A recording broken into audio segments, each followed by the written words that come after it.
ಚಿತ್ರದುರ್ಗ ಜಿಲ್ಲೆಯಲ್ಲಿ ಮುಂಗಾರು ಮಳೆಯು ಸೆಪ್ಟೆಂಬರ್ ತಿಂಗಳಿನಲ್ಲಿ ಅತಿ ಮಳೆ ಕೊರತೆ ಉಂಟಾಗಿದ್ದು ಅನೇಕ ಬೆಳೆಗಳು ಸಂಪೂರ್ಣ ನಾಶವಾಗಿದೆ. ಅತಿ ಮುಖ್ಯವಾಗಿ ಚಿತ್ರದುರ್ಗ ಜಿಲ್ಲೆಯ ಎಲ್ಲಾ ತಾಲೂಕಿನಲ್ಲಿ ಶೇಂಗಾ ಬೆಳೆಯುವ ಸಂಪೂರ್ಣವಾಗಿ ನಾಶವಾಗಿದೆ. ಈರುಳ್ಳಿ ಬೆಳೆ ನಾಶವಾಗಿದೆ. ಇದಕ್ಕೆ ಪರಿಹಾರ ಹಣ ಬಂದಿಲ್ಲ.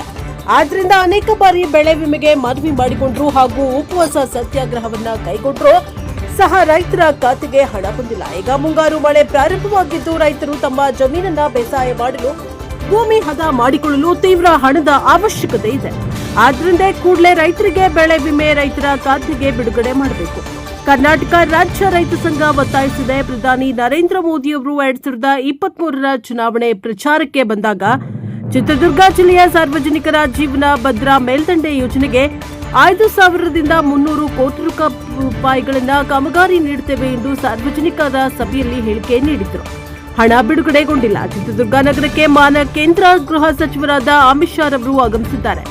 ಪ್ರಧಾನಿ ನರೇಂದ್ರ ಮೋದಿ ಕೊಟ್ಟ ಮಾತು ಸಾರ್ವಜನಿಕ ಸಭೆಯಲ್ಲಿ 5.300 ಕೋಟಿ ರೂಪಾಯಿ ಬಿಡುಗಡೆ ಮಾಡಬೇಕು. ಬರದ ನಾಡಿಗೆ ನೀರು ಹರಿಸಲು ಹಣ ಬಿಡುಗಡೆಗೊಳಿಸುತ್ತೇವೆ. ತಾವುಗಳು ಆಶ್ವಾಸನೆ ನೀಡದೆ ಕೊಟ್ಟ ಮಾತಿನಂತೆ ನಡೆದುಕೊಳ್ಳಬೇಕೆಂದು ಒತ್ತಾಯಿಸಿದ್ದಾರೆ. ಈ ಸಂದರ್ಭದಲ್ಲಿ ಕೆಪಿ ಬೂತಯ್ಯ, ರಾಜ್ಯ ಉಪಾಧ್ಯಕ್ಷರು ಕಾಂತರಾಜ ಕಟ್ಟೆ, ಶಿವಕುಮಾರ್ ಹಿರಿಯೂರು, ಅಧ್ಯಕ್ಷರು ಚೇತನ್ ರುದ್ರಪ್ಪ, ಉಮಾವತಿ, ಎನ್ಆರ್ ರಂಗಸ್ವಾಮಿ ಇತರರು ಹಾಜರಿದ್ದರು. Bureau report, Harish, Prajapower TV, Chitradurga.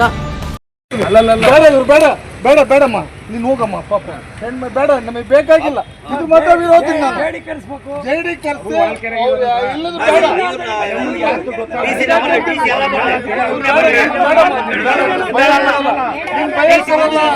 ಬಯಕ್ ಬರಲ್ಲ.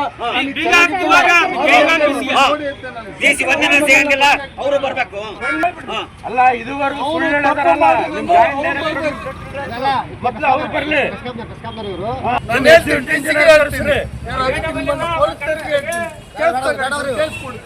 ನಾವು ಅಲ್ಲಿ ಕೂತ್ಕೊಂತೀವಿ, ಆಫೀಸ್ಗೆ ಕೂತ್ಕೊಂತೀವಿ.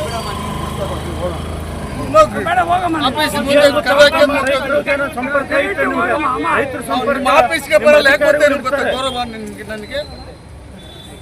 ನಿಮ್ಮ ಆಫೀಸ್ಗೆ ಬರೋದು ಬಿಟ್ಟಿದ್ದೀನಿ. ಒಂದು ರೈತರಿಗೆ ಇವತ್ತು ಕರೆಂಟ್ ಕೊಡ್ತಾ ಇಲ್ಲ. 4 ಗಂಟೆಗೆ 4 ಆಗ್ತಿಲ್ಲ ಇವತ್ತು. ಅಂತ ಪರಿಸ್ಥಿತಿ ಐತೆ. ಇವತ್ತು ನಾವು ನಿಮಗೆ ಹೇಳ್ದು ಹೋಗ್ತೇವೆ. ನಮ್ಮ ಮನೇಲಿರ್ತಕ್ಕಂಥ ಕುರಿ, ಮೇಕೆ, ಎತ್ತು, ನಾಯಿ, ಬೆಕ್ಕು ನಿಮ್ಮ ಸ್ವಾಧೀನ ಕೊಟ್ಟು ಹೋಗ್ತೀವಿ. ಅದಕ್ಕೆ ನಮ್ಗೆ ಜೀವನ ಮಾಡಕ್ಕೆ ನಮ್ಗೆ ಕೈಲಿ ಆಗ್ತಾ ಇಲ್ಲ. ಅದನ್ನ ನಮ್ಮ ಮನೆಯಲ್ಲಿರ್ತಕ್ಕಂಥ ಸಾಕು ಪ್ರಾಣಿಗಳನ್ನ ನಿಮ್ಮ ಸ್ವಾಧೀನ ಕೊಟ್ಟು ಹೋಗ್ತೀವಿ. ನೀವು ಅವನ್ನ ಸ್ವಾಧೀನ ಇಟ್ಕೊಳ್ರಿ.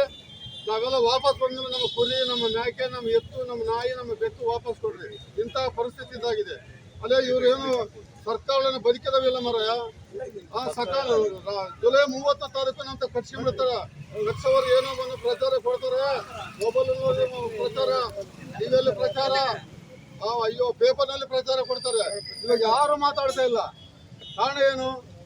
ಇಂಥ ಒಂದು ಮೋಸದ ಹಾಸ್ಪಿಟಲ್ ಕಂಪನಿಗಳು ಇವತ್ತು ರೈತರನ್ನ ಮೋಸ ಮಾಡಿ ಹಗಲು ದರೋಡೆ ಮಾಡ್ತಕ್ಕಂಥ ಕಂಪನಿಗಳಿಗೆ ಇವತ್ತು ಧಿಕ್ಕಾರ ಆಗ್ತಾ ಇತ್ತು ನಾವು.